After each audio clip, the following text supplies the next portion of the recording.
రైళ్లలో ఈ మధ్య దొంగతనాలు బాగా పెరిగిపోయాయి కదా. దాని గురించిన ఓ చిన్న విశ్లేషణ ఇది.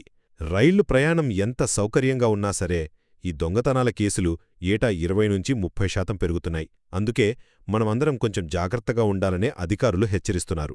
మొదటి విషయమేంటంటే వీళ్లేం మామూలు దొంగలు కాదన్నమాట. హర్యానా, మహారాష్ట్ర లాంటి రాష్ట్రాల్నుంచి వచ్చిన పెద్ద పెద్ద ముఠాలివి. వీళ్లు మనతో మాటలు కలిపి మన దృష్టి మళ్లించి దొంగతనం చేస్తారు. లేదా అర్ధరాత్రి మనం గాఢ నిద్రలో ఉన్నప్పుడు పనికానిచ్చేస్తారు. ఒక్కోసారి కిటికీ దగ్గర మీ చేతిలో ఉన్న ఫోన్ను రెప్పపాటులో లాక్కెళ్ళిపోతారు.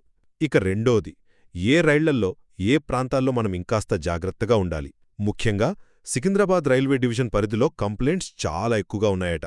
రాయలసీమ, నాగ్పూర్, దానాపూర్, గౌతమీ ఎక్స్ప్రెస్ లాంటి రైళ్లు, అలాగే సికింద్రాబాద్, భోపాల్, విజయవాడ స్టేషన్ల దగ్గర చాలా జాగ్రత్తగా ఉండాలి. చివరిగా మనల్ని మనం ఎలా కాపాడుకోవాలి, పోలీసులు ఏం చేస్తున్నారు? విలువైన వస్తువులు, ముఖ్యంగా బంగారు నగలు బయటకు కనిపించకుండా చూసుకోండి. కిటికీ దగ్గర ఫోన్ మాట్లాడటం అస్సలు వద్దు. పోలీసులు కూడా 0 ఎఫ్ఐఆర్ నమోదు చేస్తున్నారు. అంటే సంఘటన ఎక్కడ జరిగినా సరే వెంటనే కేసు తీసుకుని దర్యాప్తు మొదలుపెడతారన్నమాట.